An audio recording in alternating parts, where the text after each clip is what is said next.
हाँ जी, आज डिस्कस करते हैं कॉग्निटिव बिहेवियर थेरेपी की, जो कि एक साइकोथेरेपी है और इसका यूज साइकेट्रिस्ट जो मेंटल डिजीज होती हैं उन्हें इम्प्रूव करने के लिए, यानी कि जिस पेशेंट को मेंटल डिजीज है उस पेशेंट की हेल्थ को इम्प्रूव करने के लिए करते हैं। तो सीबीटी क्या होता है, आइए डिस्कस करते हैं। कॉग्निटिव बिहेवियर थेरेपी, जिसे कि सीबीटी भी बोला जाता है या इसे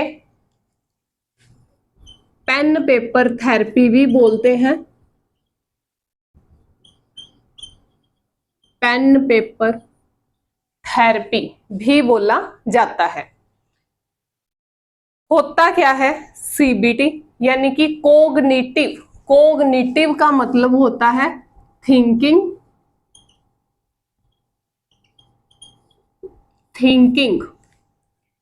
जो पर्सन की थिंकिंग में नेगेटिविटी आ चुकी है, कोई भी सिचुएशन हो सकती है, उस सिचुएशन की वजह से पर्सन की थिंकिंग में जो नेगेटिविटी आ चुकी है उसे क्या करना, पॉजिटिविटी में कन्वर्ट करना।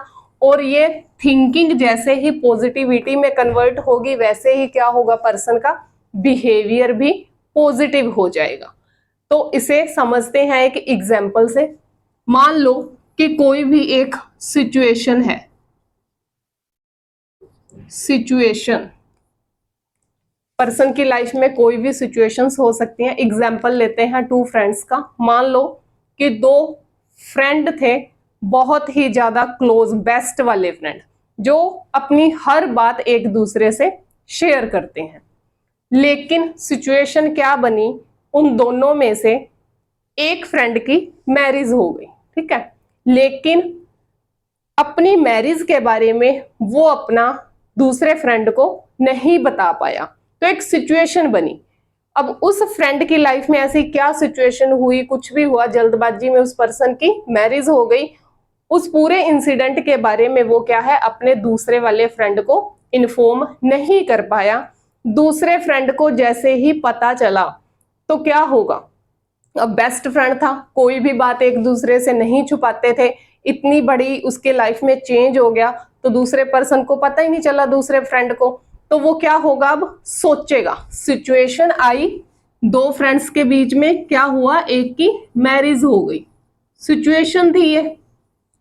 अब क्या हुआ, इस सिचुएशन के चलते जो दूसरा फ्रेंड था, अब उसकी थिंकिंग, यानी कि अब वो थिंक करेगा, सोचेगा। जैसे ही उस पर्सन को पता चला कि उसकी शादी हो चुकी है, कहीं से पता चला, अब वो नेगेटिव ही सोचेगा कि ऐसा क्या हुआ कि उसने मुझे बताया नहीं, क्या मैं अब उसका फ्रेंड नहीं रहा, उसने इतनी बड़ी बात मुझसे कैसे छुपा दी, हम मुझे क्यों नहीं बताई, हम तो बहुत बड़े अच्छे बेस्ट फ्रेंड थे, वो इतना बुरा कैसे होगा। यानी कि उसके माइंड में अब क्या आ गई, नेगेटिविटी आ गई, सिर्फ इस एक सिचुएशन की वजह से।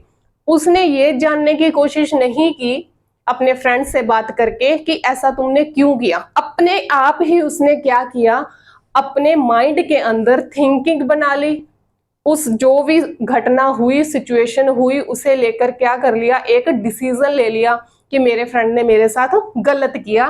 तो उसकी थिंकिंग में क्या हो गया, नेगेटिविटी आ गई, नेगेटिव थिंकिंग हो गई उसकी, उसने सिचुएशन को गलत तरीके से हैंडल किया। इसके बाद क्या होगा, जब पर्सन की थिंकिंग नेगेटिव हो गई तो यहां आएंगे अब उसके इमोशंस। तो वो क्या करेगा, नेगेटिव थिंकिंग है, उसे बात पता चली, इतना जो भी गलत था, नेगेटिव चीजें थी उस पर्सन ने अपने माइंड में भर ली। अब वो इमोशंस, यानी कि जो मूड उसके बाहर आएंगे, तो वो क्या करेगा, या तो गुस्सा करेगा, एंग्री होगा, अपने फ्रेंड से नाराज हो जाएगा और सैड रहेगा। तो ये क्या है, इमोशंस जो अपने दूसरों पे व्यक्त करते हैं। तो इमोशंस उसके क्या, थिंकिंग नेगेटिव थी तो उसके इमोशंस भी कैसे बन गए, नेगेटिव बन गए। गुस्सा आ गया और वो सैड हो गया, दुखी हो गया और गलत ही सोचने लग गया। इमोशंस एंग्री और सैडनेस। अब वो क्या करेगा, जो उसके फैमिली, अब ये गुस्सा निकाल लेगा किस पे, अपने फ्रेंड पे तो निकाल लेगा नहीं, क्योंकि उससे तो उसने बात करना ही बंद कर दिया, बात की ही नहीं, जैसे ही उसे पता चला कि उसकी शादी हो गई और उसने मुझे बताया नहीं है। तो अब क्या है, उस सिचुएशन को अगर वो सोल्व कर लेता तो कहीं ना कहीं सही था फ्रेंड से बात करके, लेकिन उसने फ्रेंड से तो बात की नहीं, तो अब उसके अंदर जो गुस्सा भरा हुआ था वो कहाँ निकालेगा, अपनी फैमिली मेंबर्स पे निकालेगा, खाना नहीं खाएगा, उनसे बात नहीं करेगा। गुस्सा किसी का था, निकाला अपने फैमिली मेंबर्स पे। इमोशंस क्या हो गए, रोंग हो गए, नेगेटिव हो गए, उसकी जो जजमेंट थी वो भी क्या हो गई, नेगेटिव हो गई। अब क्या होगा, इसके बाद आएगा पर्सन का बिहेवियर। बिहेवियर कौन सा बिहेवियर, जो उस पर्सन ने अपने फैमिली मेंबर्स के साथ किया। इमोशंस उसके गुस्से वाले थे, गुस्सा किसका था, अपने फ्रेंड का था। अब निकाल कहाँ रहा है, जो उसके आसपास लोग हैं, उसके फैमिली मेंबर्स है, अगर कोई बात कर रहा है तो इरिटेट हो रहा है, चिल्ला के बोल रहा है, फ्रस्ट्रेशन सारी फैमिली पे निकाल रहा है, या जो भी उससे बात कर रहा है उस पे निकाल रहा है, अपने काम पे ध्यान ही नहीं दे रहा। तो वो जो कर रहा है एक्ट, वो है उसका बिहेवियर। तो दूसरे जो उसके फैमिली मेंबर हैं या आसपास वाले लोग हैं, वो उससे बात तो सही कर रहे हैं, लेकिन वो क्या कर रहा है, उनसे उल्ट जवाब दे रहा है, नेगेटिव वे में जवाब दे रहा है। तो अब उसका बिहेवियर भी क्या हो गया, यहाँ पे नेगेटिव हो गया, बिहेवियर भी नेगेटिव बन गया। सिचुएशन बनी थी कि दो फ्रेंड थे, एक दूसरे से कोई बात नहीं छुपाते थे, एक की किसी भी वजह से क्या हो गया, जल्दबाजी में मैरिज हो गई, दूसरे फ्रेंड को उसने बताया नहीं। ये तो अब क्या हुआ, ये बनी सिचुएशन। सिचुएशन जब उसे पता चली कि उसकी मैरिज हो चुकी है, तो उसने थिंकिंग की, उस फ्रेंड से बात नहीं की, सोल्व नहीं किया मैटर, क्या किया, नेगेटिव थिंकिंग अपने माइंड में भर ली।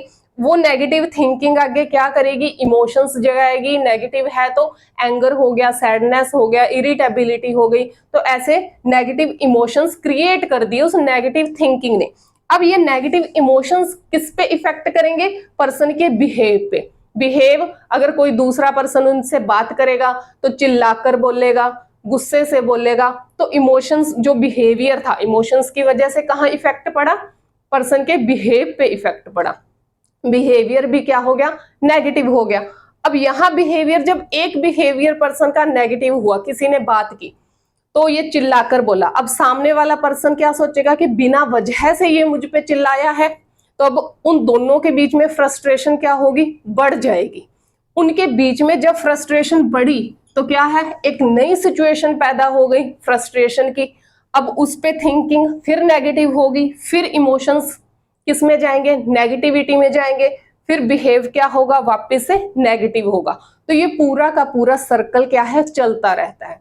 किसी भी पर्सन की लाइफ में जब कोई भी ऐसी क्रिटिकल सिचुएशन आ जाती है, तो वो पर्सन डिस्कस करने या उसे सोल्व करने की बजाय जब अपने आप ही क्या करता है, उस पर एक डिसीजन ले लेता है कि हाँ उस पर्सन ने क्या कर दिया, गलत कर दिया, मैं उससे कभी बात ही नहीं करूंगा, बात करना ही छोड़ दिया, अपने माइंड में गलत चीजें भरनी शुरू कर देता है, तो वो गलत थिंकिंग आगे गलत इमोशंस को क्या करती है, क्रिएट करती है। और यही गलत इमोशंस पर्सन से क्या करवाते हैं, गलत बिहेवियर करवाते हैं। एक बार अगर पर्सन किसी से झगड़ा कर लेगा या गुस्से में बोलेगा, तो जिस पर्सन पे बिना वजह से उस पर्सन ने गुस्सा किया, तो वो भी आगे से कोई रिएक्ट करेगा, तो क्या है, एक नई सिचुएशन खड़ी हो जाएगी, वही नेगेटिव सिचुएशन, वापस नेगेटिव थिंकिंग, नेगेटिव इमोशंस और नेगेटिव बिहेवियर। और ये सर्कल जब चलता रहता है तो पर्सन का माइंड क्या है, पूरी तरह से फ्रस्ट्रेट हो जाता है और वो एक नई मेंटल डिजीज को क्रिएट करता है। अब कोग्निटिव बिहेवियर थेरेपी में क्या होता है, इस सर्कल को ब्रेक किया जाता है। कहां ब्रेक करेंगे, जो ये नेगेटिव थिंकिंग आई थी पर्सन की, यहीं से शुरू हुआ था।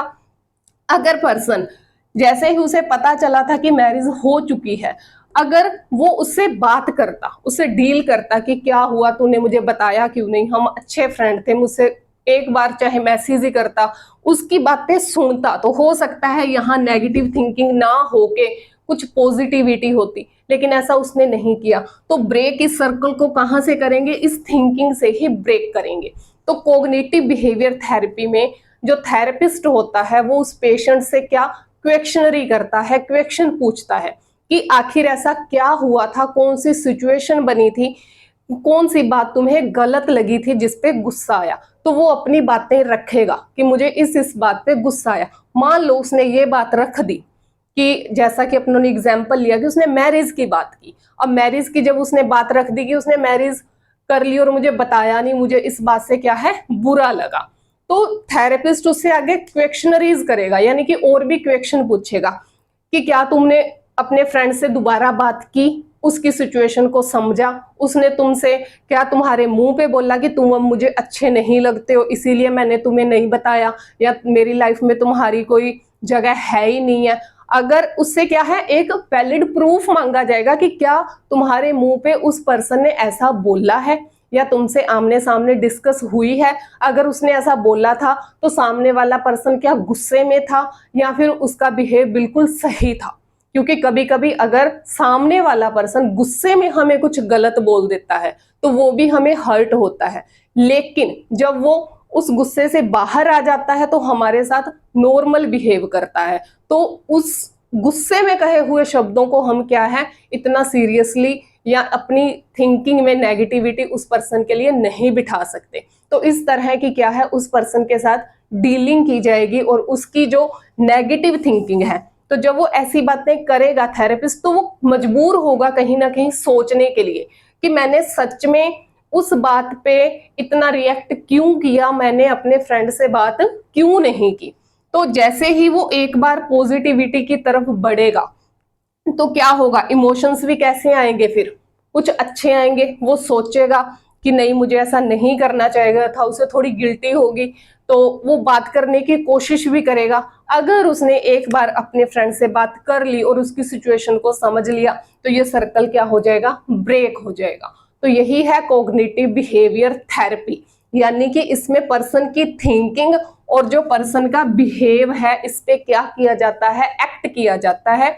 इसमें यह देखा जाता है पर्सन की थिंकिंग में नेगेटिविटी कहाँ से आनी शुरू हुई है और उस वजह से कौन कौन सा पर्सन के अंदर इमोशंस जो नेगेटिव है वो क्रिएट हुए हैं। एक बार थिंकिंग पॉजिटिविटी में कन्वर्ट हो गई तो ऐसे में क्या है सीबीटी के अंदर कुछ ऐसे टास्क भी दिए जाते हैं, इसे इसीलिए पेन पेपर थेरेपी बोलते हैं। उससे ये पूछा जाता है कि ऐसे कौन से टास्क हैं जो आपको अच्छे लगते हैं, तो वो टास्क जिससे उस पर्सन का माइंड क्या है थोड़ा काम हो जाए, शांत हो जाए, ऐसे टास्क दिए जाएंगे। वो पर्सन उन टास्क में क्या है थोड़ा उन टास्क को करेगा तो उसका माइंड शांत होगा। जैसे ही माइंड शांत होगा तो नेगेटिविटी कम होगी, वो उन बातों पे अब सोचेगा जो थेरेपिस्ट ने उसके साथ की थी कि हाँ मुझे उस बारे में सोचना चाहिए कि मैंने ऐसा रिएक्ट क्यों किया था।